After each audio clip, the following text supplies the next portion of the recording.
Hello my dear students, welcome back to our YouTube channel. उम्मीद करती हूँ आप लोग स्वस्थ होंगे, मस्त होंगे, बढ़िया होंगे। देखिए, आज हम चैप्टर 4 में ही पढ़ेंगे लेक्चर 13 के बारे में। लेक्चर 13 क्या है? कार्बनिक यौगिकों की नाम पद्धति, यानी कि कार्बनिक यौगिकों का नामकरण किस प्रकार से करेंगे और किसके आधार पर करेंगे, ये हमें जानना है। ठीक है, तो देखिए, हाइड्रोकार्बन मूलकों तथा प्रकार्यात्मक समूहों के आधार पर विभिन्न यौगिकों का आईयूपीएसी नामकरण निम्न प्रकार होता है। किसके आधार पर हम आईयूपीएसी नामकरण करेंगे कार्बनिक यौगिकों का? तो देखिए, हाइड्रोकार्बन मूलकों तथा प्रकार्यात्मक समूह, इन तीनों के आधार पर हम करेंगे कार्बनिक यौगिकों का नामकरण। देखिए, सबसे पहले हाइड्रोकार्बन क्या होते हैं? देखिए, हाइड्रोकार्बन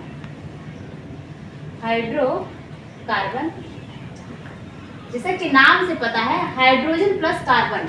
हाइड्रोकार्बन मतलब जिसमें ऐसे यौगिक जिसमें हाइड्रोजन और कार्बन दोनों हो, उनको हम हाइड्रोकार्बन कहते हैं। ठीक है, और दूसरी बात, मूलक क्या होते हैं?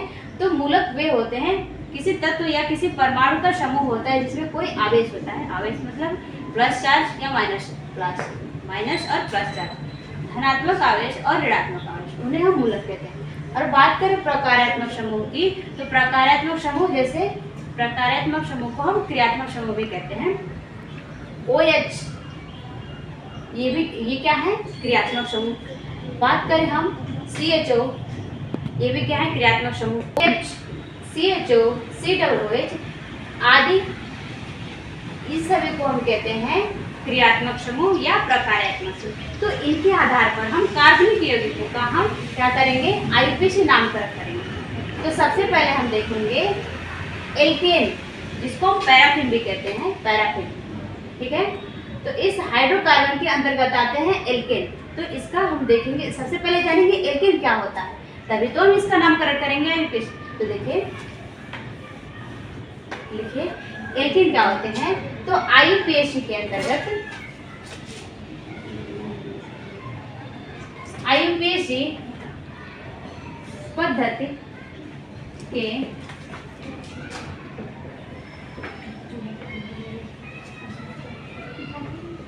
आने वाले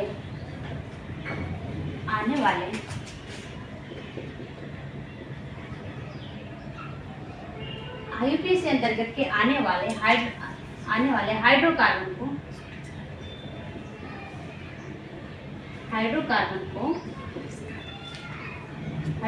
को हम क्या कहते हैं? एल्केन कहते हैं।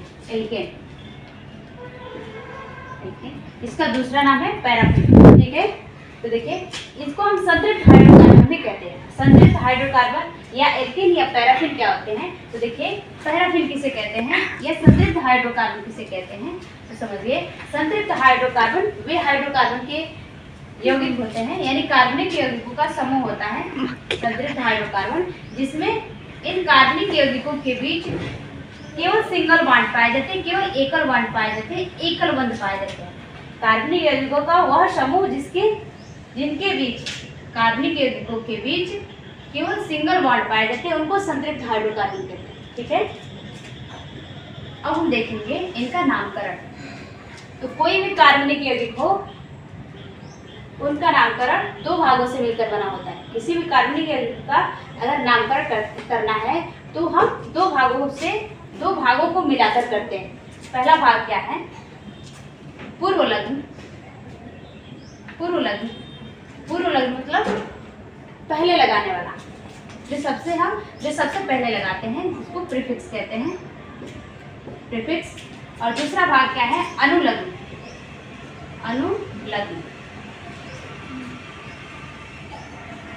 सफिक्स। ठीक है, तो किसी भी कार्बनिक यौगिकों को इन दो भागों को मिलाकर हम उनका नामकरण करते हैं। किसी भी कार्बनिक यौगिकों का आईयूपीएसी नामकरण इन दो भागों को मिलाकर करते हैं। अब क्या होता है? प्रीफिक्स और अनुलग्न, पूर्वलग्न और अनुलग्न क्या होते हैं? तो देखिए, सबसे पहले हम देखेंगे इस एल्केन के आधार पर हम कार्बनिक यौगिकों का हम नामकरण करते हैं। तो सबसे पहले हम देखेंगे इस एल्केन या पैराफिन का फॉर्मूला क्या होता है। तो इसका फॉर्मूला होता है CnH2n। +2। इस एल्केन का फॉर्मूला होता है CnH2n+2। इसके आधार पर हम करेंगे कार्बन यौगिक का आयोडीकरण अंतर। तो सबसे पहले देखिए n बराबर क्या होता है। अगर n की बात की जाए तो n बराबर होता है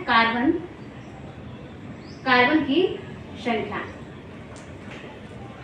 नंबर ऑफ कार्बन। ठीक है, अब हम n की वैल्यू पुट करेंगे इसमें और कार्बनिक यौगिकों को पता करेंगे। तो सबसे पहले हम n की वैल्यू 1 रखते हैं, तो क्या मिलेगा हमें C1H2 इंटू n की वैल्यू हम 1 रखते हैं +2, तो क्या मिलेगा C, एक तो गुणा कर देंगे तो CH और ये 4 हो जाएगा। क्या मिला हमें, अगर n की वैल्यू हम 1 पुट करते हैं तो हमें CH4 मिलता है, जो कि क्या होता है मेथेन। CH4 क्या होता है मेथेन।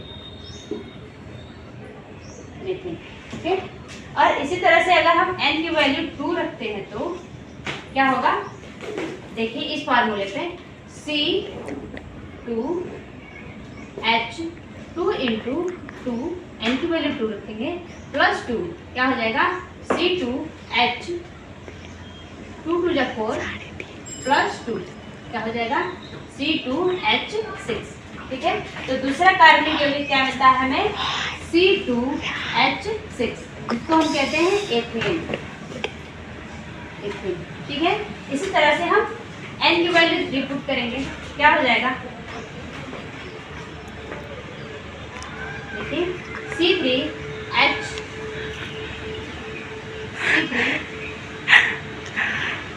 3 2 6 +2, क्या होगा C3H8। ठीक है, तीसरा कार्बनिक यौगिक C3H8 आएगा, जिसका क्या नाम है प्रोपेन। अब हम देखेंगे ये propane, ethane, methane, ethane, propane कहाँ से आए, कैसे बने। ठीक है, अगर हम n की वैल्यू 4 रखते हैं तो हमें क्या, कौन सा कार्बनिक यौगिक मिलेगा, तो देखिए C4H10 मिलेगा। ठीक है, इसी तरह से हम n की वैल्यू 5 रखेंगे तो क्या मिलेगा C5H12। ठीक है, इसी तरह से हम n की वैल्यू हम क्या कर सकते हैं, चेंज करके हम कार्बन अलग अलग कार्बनिक यौगिकों का पता लगा सकते हैं। देखिए C6H14। ठीक है, इसी तरह से हम 10 तक निकाल सकते हैं। इस फार्मूले से हम कई सारे कार्बनिक यौगिकों को हम निकाल सकते हैं। ठीक है, तो हम देखते हैं क्या होता है। तो सबसे पहले हम लिखेंगे कार्बनिक यौगिकों के लिए हम प्रीफिक्स क्या लगाते हैं। ठीक है, तो देखिए अगर एक कार्बन दिया हो, अगर कार्बन की संख्या 1 हो तो उसके लिए हम प्रीफिक्स क्या लगाते हैं, देखिए कार्बन की संख्या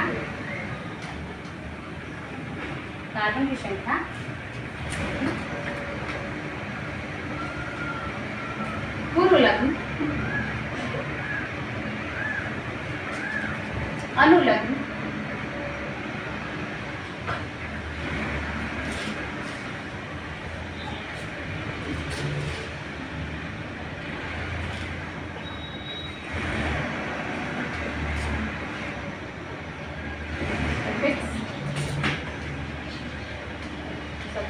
देखिए अब हमने C2N, देखिए CnH2n+2, इस फार्मूले से हमने कार्बनिक यौगिकों का पता लगा लिया था, कार्बनिक यौगिकों को हमने निकाल लिया था। अब हम इनका पूर्व लग्न और अनुलग्न लगा के इनका नामकरण करेंगे। देखिए CH4, ठीक है, CH4 के लिए हम पूर्व लग्न क्या लगाते हैं, मेथ। क्या लगाते हैं, मेथ, यानी कि जब एक कार्बन हो तो उसके लिए हम मेथ वर्ड यूज करते हैं। ठीक है, और इस CH4 में आपको कहीं भी क्या है, एल्केन क्या होते हैं, जिसमें कार्बनिक यौगिकों के बीच केवल एकल बॉन्ड होते हैं, उन्हें हम एल्केन कहते हैं। तो इस एल्केन के अंतर्गत हम नामकरण सीख रहे हैं, नामकरण कर रहे हैं, तो इसमें कोई डबल बॉन्ड या ट्रिपल बॉन्ड नहीं होंगे, इसलिए हम इसका अनुलग्न क्या लगाएंगे, हम N लगाएंगे। ठीक है, क्या लगाएंगे, N लगाएंगे। तो इसका नाम क्या हो जाएगा पहले हम प्रीफिक्स लिखेंगे, फिर जाके हम सफिक्स लिखते हैं। तो देखिए CH4 के लिए इसका IUPAC नामकरण क्या होगा? तो सबसे पहले हम मेथ लगाएंगे, मेथ लिखेंगे और इसका अनुलग्न क्या लगाएंगे? एन। क्या हो जाएगा इसका नामकरण? CH4 को हम क्या कहेंगे? अब मेथेन। इसका अब IUPAC नामकरण कंप्लीट होता है मेथेन। ठीक है। अब देखिए दूसरे कार्बनिक यौगिक C2H6, इसका क्या हो जाएगा? तो दो कार्बन के लिए हम लगाते हैं एथ। क्या लगाते हैं? एथ। ठीक है। अनुलग्न आपका चेंज नहीं होगा। क्यों नहीं चेंज होगा? कि इस एल्केन में केवल कार्बन कार्बन के बीच एकल बॉन्ड होते हैं। ठीक है। तो क्या हो जाएगा इसका? देखिए दो कार्बन है तो हम क्या लगाएंगे? एथ। इसमें कोई डबल बॉन्ड नहीं है तो हम लगाएंगे एन, एथेन। ठीक है। इसी तरह से अगर हम तीन कार्बन की यौगिक की बात करें C3H8, तो क्या होगा? प्रॉप पूर्व लग्न की बात की जाए तो हम क्या लगाएंगे पूर्व लग्न के रूप में? प्रॉप। ठीक है। और अनुलग्न के रूप में एन भी होगा। क्या हो जाएगा इसका नाम? प्रॉप। और ये अनुलग्न एन क्या हो जाएगा? प्रोपेन। यानी कि तीन कार्बन यौगिकों के IUPAC नामकरण की बात करें तो प्रोपेन हो जाएगा।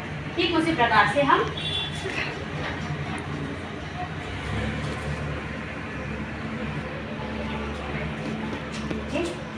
C4H10 की बात करें तो क्या हो जाएगा इसका?